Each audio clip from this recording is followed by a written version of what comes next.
नमस्ते एवरीवन। ये वाला जो क्वेश्चंस हैं, ठीक है, ये क्वेश्चंस किससे हैं? अपना जो इस बार का सैंपल पेपर है सीबीएसई का ऑफिशियल, उसके कुछ क्वेश्चंस हैं, ठीक है। और जो कि है रिप्रोडक्शन यूनिट से। रिप्रोडक्शन यूनिट में भी एक है अपना ह्यूमन रिप्रोडक्शन से और एक है रिप्रोडक्टिव हेल्थ से। तो ये जो क्वेश्चंस हैं इनसे रिलेटेड या ऐसे क्वेश्चंस आ सकते हैं। एग्जैक्टली तो आएगा नहीं भाई सैंपल पेपर में, बट इनसे रिलेटेड क्वेश्चंस ऐसे आ सकते हैं, ठीक है। तो ये इंपॉर्टेंट है आपके लिए, इसको समझना। अभी देखो क्या है, जब भी मैं एक सजेशन आपको दूंगा, जब भी आप बोर्ड में पेपर देने जाओगे, तो पहले ना क्वेश्चन को ध्यान से समझना, ध्यान से पढ़ना क्वेश्चन को, देन उसका आंसर देना, क्योंकि ना पढ़ने में कई बार गलती हो जाती है और हम आंसर को गलत कर देते हैं। चलो, तो हमारे पास पहला क्या है, पहला जो क्वेश्चन है हमारे पास वो है किससे रिलेटेड? रिप्रोडक्टिव हेल्थ से रिलेटेड। अब यहाँ पे क्या है, suggest a suitable contraceptive device for the following case with justification. आपको इन पर्टिकुलर केसेस में बताना है कि कौन सा सुटेबल कॉन्ट्रासेप्टिव डिवाइस यूज किया जा सकता है और क्यों, ठीक है। कॉन्ट्रासेप्टिव डिवाइस समझते हो, जो प्रेगनेंसी को रोकेगा, भाई सिंपल सी बात है।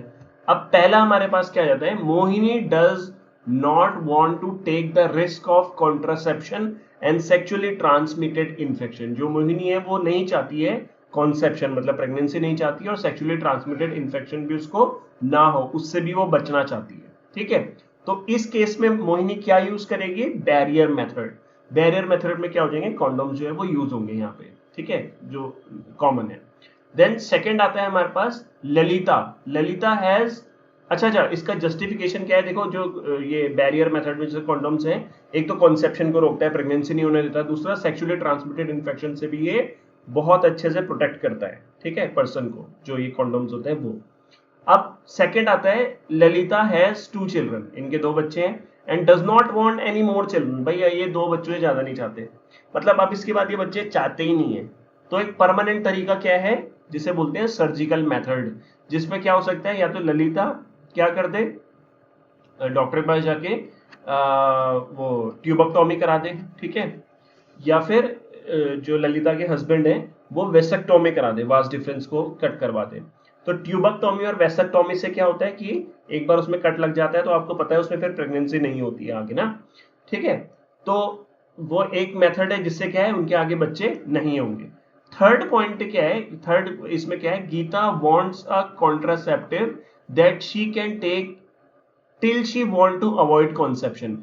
अब कोई कपल है वो चाहता है, उसमें जैसे गीता है वो चाहती है कि यार कि कॉन्सेप्शन जो है वो ना कुछ पर्टिकुलर टाइम तक प्रिवेंट रहे, मतलब वो कुछ पर्टिकुलर टाइम तक बच्चे नहीं चाहते हैं, उसके बाद कुछ पर्टिकुलर टाइम बाद वो चाहते हैं कि जो उनकी फर्टाइल लाइफ है वो मतलब चले और वो बच्चा जो है कर सके, ठीक है। तो एक पर्टिकुलर टाइम तक वो बच्चे नहीं चाहते। Also it should have a lower failure risk, और जो फेलियर रिस्क है ना इस कॉन्ट्रासेप्शन का जो वो लेना चाहती है, उसका फेलियर रिस्क भी कम होना चाहिए, ठीक है। तो गीता के लिए सुटेबल क्या रहेगा इस केस में, कॉन्ट्रासेप्टिव पिल्स। पिल्स क्या होती है? पिल्स आर द, आपको पता है, combination of estrogen and progesterone which act as a contraceptive, ठीक है। तो वो पिल्स जब तक लेगी तब तक क्या है, उसको प्रेगनेंसी नहीं होगी, और जब वो पिल्स लेना बंद कर देगी तो वो प्रेगनेंसी कर सकती है। तो ये 3 जो इसमें है, हमें तीनों बता दिए, मतलब तीनों पॉइंट्स के थ्रू हमने ये देख लिया कि कौन कौन से कॉन्ट्रासेप्टिव डिवाइसेस जरूरी है इस केसेस में। अब ये तो हो गया उसका ह्यूमन हेल्थ का, रिप्रोडक्टिव हेल्थ का। देन आता है ह्यूमन रिप्रोडक्शन का।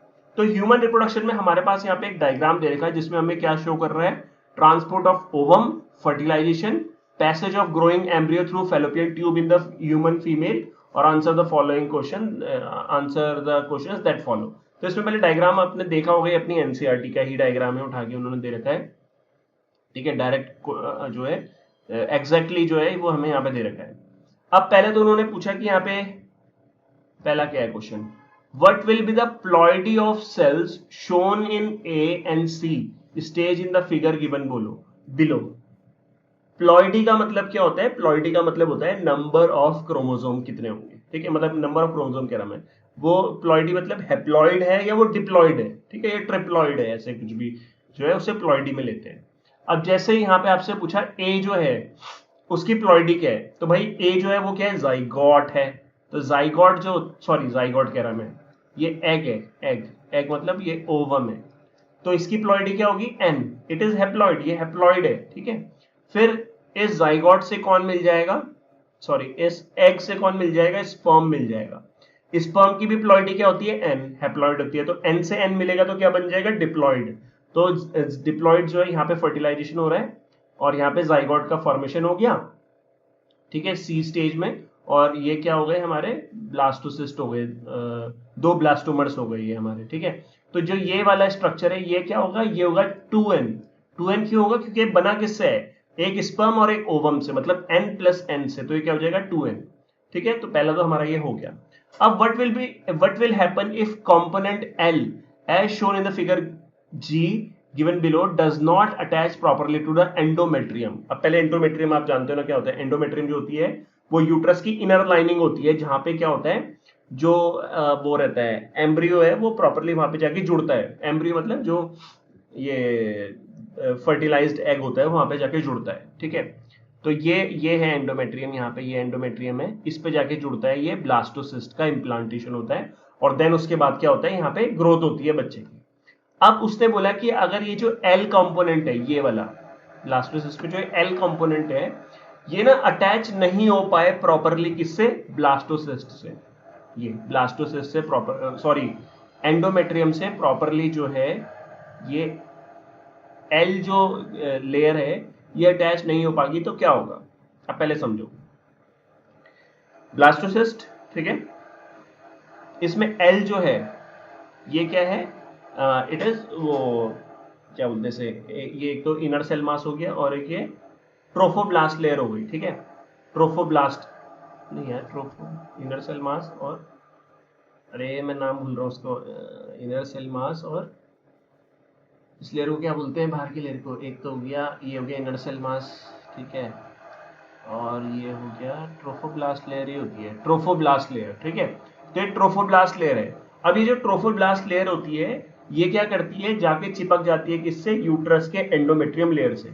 अब उसने कंडीशन दी कि ये जो एल है कंपोनेंट ये जुड़ नहीं पा रहा है, तो जब अगर ये जुड़ेगा नहीं तो प्रेगनेंसी नहीं होगी, प्रेगनेंसी नहीं होगी तो फिर मतलब प्रेगनेंसी की शुरुआत नहीं होगी, प्रेगनेंसी की शुरुआत नहीं होगी तो आगे क्या होगा, मिसकैरेज होगा, मतलब ये बच्चा जो भी ये छोटा सा बन रहा था ब्लास्टोसिस्ट, ये यहाँ अटैच नहीं हो पाएगा और ये मतलब आगे चले जाएगा, डिस्ट्रॉय हो जाएगा, खत्म हो जाएगा, ठीक है, प्रेगनेंसी नहीं होगी बेसिकली। इसके बाद होता है in a pregnant mother case X during early pregnancy the fertilised egg split into two embryo at stage C. ये है स्टेज सी। यहाँ पे क्या हुआ, जो फर्टिलाइज्ड एग है वो स्प्लिट हो गया दो एम्ब्रियो में, ठीक है, जो कि ये फिगर में दिखा रहा है, जिसकी वजह से ट्विंस बन रहे हैं, ठीक है। Will the genome of the cells of these two zygotes exhibit variation. अब इस पॉइंट को समझो, जैसे मेरे पास ये है एक जाइगोट, ठीक है, जाइगोट है। अब उसने बोला ये जाइगोट जो है दो में डिवाइड हो गया, ये और ये, फिर इससे एक एम्ब्रियो बना और इससे भी एक एम्ब्रियो बना, तो ये क्या हो गए, ये हो गए ट्विंस हो जाएंगे। और इन ट्विंस को क्या बोलते हैं, मोनोजाइगोटिक ट्विंस, मतलब वो एक ही जाइगोट से फिर डेवलप हुए थे, ठीक है, मतलब एक ही जाइगोट जो है वो दो में डिवाइड हो गया था, तो it is called monozygotic twins. और जो मोनोजाइगोटिक ट्विंस होते हैं उनका जो जीनोम होता है, उनका जो डीएनए होता है, वो सब कुछ क्या होता है, सेम होता है, एग्जैक्टली सेम होता है, तो उनमें कोई भी वेरिएशन जो है नहीं आती है। तो उसका जस्टिफिकेशन ये है कि वो एक ही जाइगोट से डेवलप हुए, इस वजह से इनमें कोई भी वेरिएशन नहीं आती है, ठीक है। चलो तो इतना ही, यही दो क्वेश्चंस रहने देते हैं इसमें, ये ह्यूमन रिप्रोडक्टिव यूनिट से रिलेटेड था। Thank you so much for watching this video.